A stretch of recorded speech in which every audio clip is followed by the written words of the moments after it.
Folks at home, welcome back to the Crimson Oak Pond, and if you missed the previous videos in this series, I'll put a link down in the description below. And last week was the moment we've all been waiting for, and that's because we stocked the bass in the pond. And I'll have to say that was an extremely satisfying moment because it took us a full year to build this pond and stock it full of bait and get it to that point where we could put the bass in. And we're also going to be working to improve our lawn and grass around the pond with a product called Sunday. So I've been coming out to the pond early in the morning to try to see what the bass are up to, and believe it or not, it's hard to spot these little guys. And to me that was kind of surprising because we've got an abundance of bait up here in the shallow parts of the pond, and I assumed that the bass would be up here just having a feast all day long. But I have a couple of theories as to why they're not in the shallow part of the pond.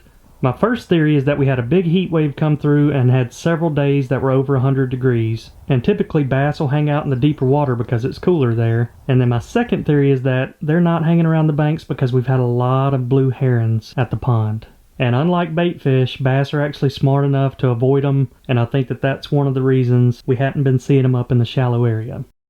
But thankfully, I installed these underwater green lights, and some of these are actually out in deeper parts of the pond, and that attracts all the bait fish, and you know it's going to bring those bass in. So I've enjoyed sitting out here on the dock at night watching those little bass feed, and I'll be showing you several of those clips later in the video. But we had several people ask about our other pet bass, so I wanted to give you a quick update on what the future looks like for them. So we have our two original pet bass, Bonnie and Clyde, in the backyard pond, and we're going to be moving them to the 5-acre pond as soon as these bass fry get a little bigger. And the reason we're waiting is because unfortunately bigger bass will eat smaller bass, so we didn't want to put Bonnie and Clyde in the pond and have them eating a bunch of these 2-inch fry we just put in. But there's a good chance that a lot of these bass will be up around a pound in the first 6 months of being in the pond. So we're thinking that maybe this fall all the bass will be big enough and we can move Bonnie and Clyde out to the pond. And as soon as that happens, we're going to move Moby into our backyard pond, and the main reason for that is we've raised him up since he was about 3 inches long and have loved watching how aggressive he is, and we feel like if we put him in the backyard pond we can watch him for a little while longer and also see how he interacts with the other fish in there, the bluegills and crappie, and that'll just give us another few months to watch him. And so when Moby moves into the backyard pond, that's going to leave our 300-gallon aquarium empty. So I had an idea.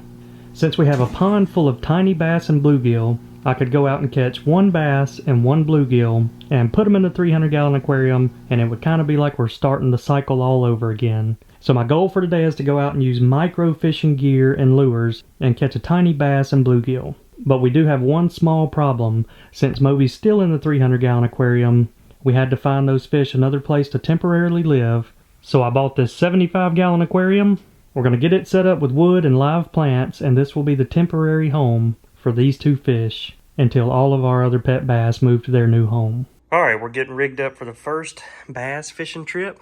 I got a bunch of micro lures, some rooster tails, small crankbaits, but I think something like these little small swim baits should do perfect on a little jig head. Basically crappie lures because we need them really small. Something small, white and shiny should do the trick. Gonna rig them up on some ice fishing rods. Alright, we got perfect conditions out here. It's overcast, no wind. Should be on a pretty good morning bite. Alright, we're going to start out with a little chartreuse crankbait. To me, they should not be able to resist that. But we're also going to start around this dock area. That should be the hot spot. We put all of the structure, pea gravel, fish feeders, island, underwater lights, and even a diffuser right out there. So it should be one of the main focal points of the pond. There should be bass loaded right here in this area.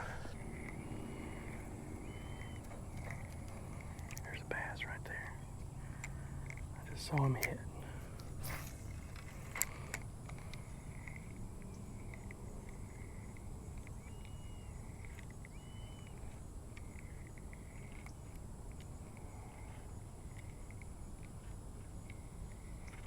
Oh, got him. There we go. Man, he's a pretty little guy. All right, just filled this up with pond water. Gonna put him in there, go try to catch a bass, then we'll bring him to the aquarium.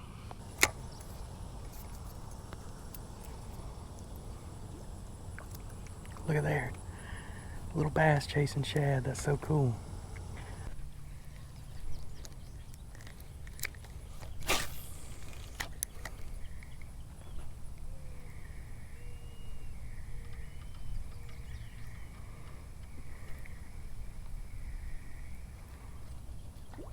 Here he is. I think I got him. Nope, bluegill. Just knew that was Mr. Bass hanging out in front of the dock. Alright, so it was at this point that I knew I was going to have to change out my strategy. There are just too many bluegills hanging out around the dock. So next up, we went and tried Alcatraz Island. And no luck. And after that, I tried some of the sunken log piles. Gotta be one right there. No luck. So I thought for sure there would be one little hungry bass hanging out in Bonnie's Bayou around all this structure. Couldn't catch one there either. So my only conclusion is that I was going to have to go out and fish deep. So I started casting around the dam and then some of that 12-foot water. And you guessed it, no luck there either. So at this point I've drawn two conclusions. The first is that they're just simply too small. They're only 2 inches long and they're not going to be interested in artificial bait. And then my second conclusion is that maybe they're feeding so much at night around those green lights that they don't really eat much in the daytime. So we're going to come back tonight after dark and try them out again. Now today we're going to be working with a product called Sunday to help improve the lawn around our backyard pond as well as out at the farm. And we started the first application of the Sunday product about 6 weeks ago. And this is what our lawn looked like. It was in pretty good shape, but you could see there were a couple of bad spots. And this is a quick look at what the lawn looks like 6 weeks after applying the Sunday product. So the first thing I like about Sunday is their product selection. Not only do they have the lawn fertilizers, but they also carry bug repellents and even seeds for those dead spots. And just in case you didn't see that video, Sunday's products are extremely easy to use. You basically just hook them up to a water hose. There we go. It's got pretty good range on it. Sunday works as a subscription service, and you start out by using the tools they give you to take a soil sample of the backyard. And you send that off to their experts, and based on your soil and climate, they'll send you back the exact mix of fertilizer you need to keep your yard looking great throughout the year. So Sunday takes all the guesswork out of it and make it extremely easy to use with these pouches that attach to your water hose. So if you're interested in checking them out, head over to getsunday.com/BamaBass and get 20% off with code BamaBass20. Alright folks, just got a package that I've been waiting on for a while, Starlink, which is high-speed internet. So currently we don't have any capability of getting internet out here at the farm, and had we had it, I could have live streamed the entire pond build. But that's alright, we got several other projects we're going to be working on, including live streaming some underwater cams and maybe some wildlife cams, so we're about to get that set up. Alright, setup has begun.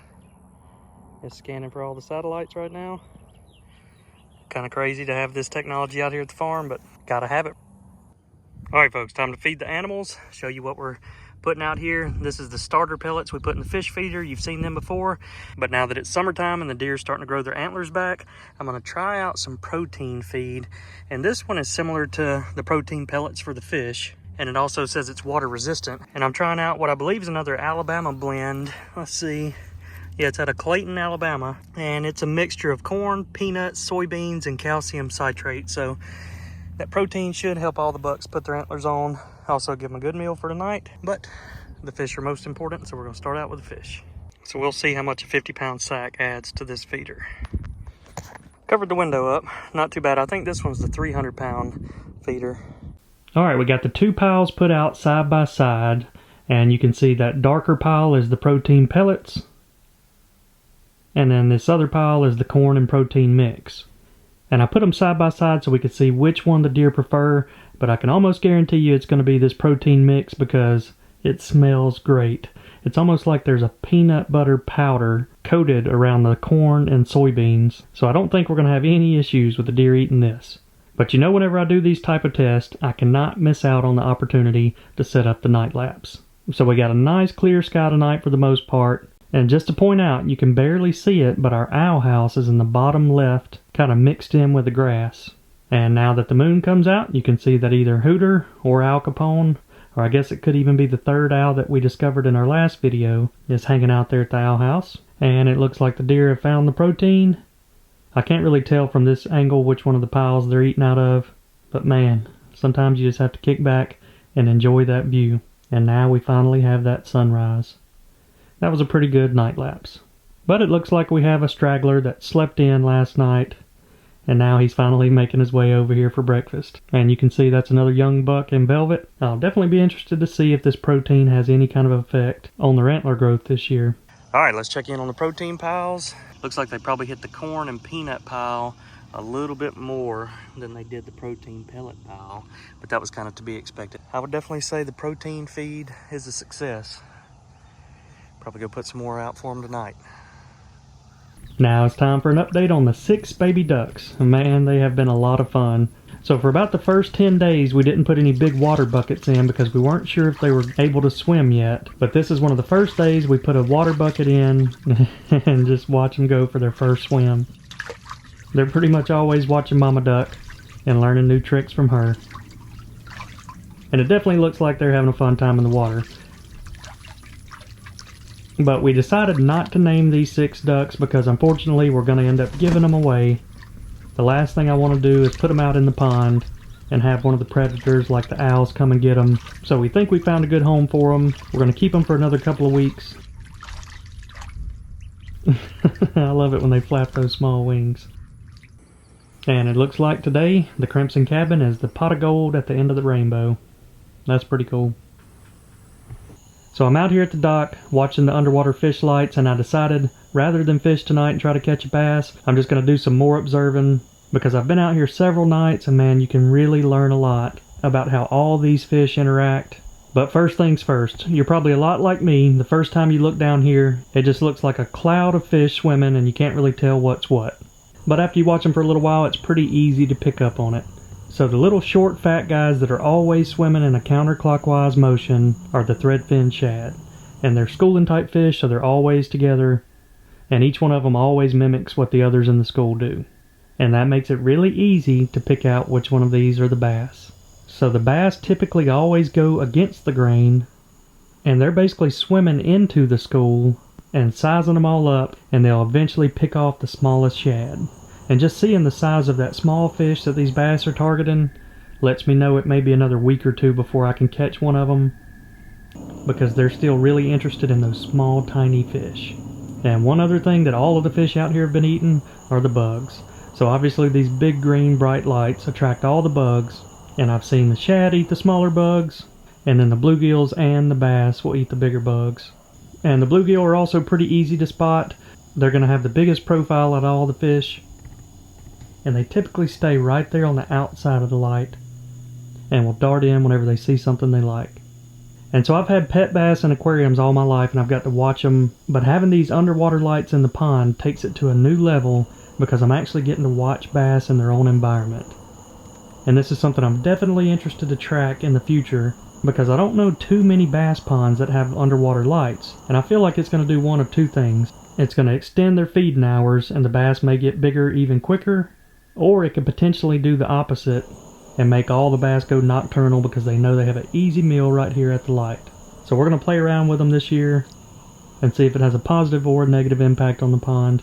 But either way, it's definitely fun to watch. Out here watering the trees because we're in a little bit of a heat wave. Check that out. Bunch of caterpillars. All hanging out on oak tree. But if you missed our last video, we had a third owl come in, and a group of 3 owls is called a parliament, and I asked you all to help me name the third owl, and the winner of that was Nocti. And they said to name the new owl something like Houdini because they came out of nowhere. So I think Houdini is the perfect name, and now we have an Owl Capone, spelled O-W-L Capone, a Hooter, and a Houdini. And we're also going to be tagging the first 104 bass. If you missed the last video, go check that one out.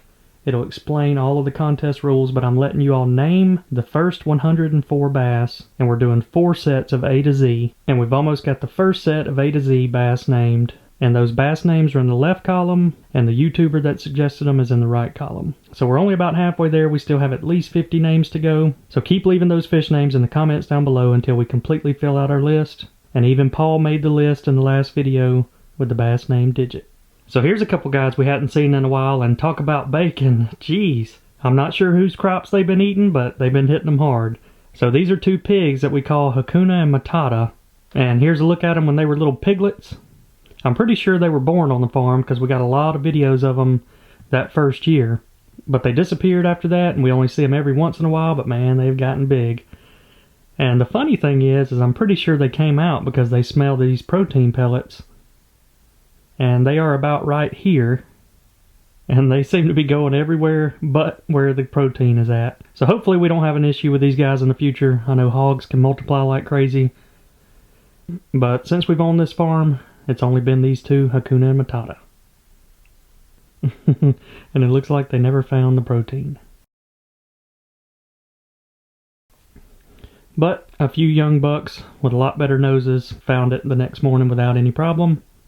And we're also growing soybeans on the farm in a couple different spots that should be producing for them here pretty soon. So we're going to finish setting up the 75-gallon aquarium and catching that new pet bass in the next video. Hopefully it'll be a little bit easier for us once the bass get a little bit bigger. And now it's time to feed Mr. Moby.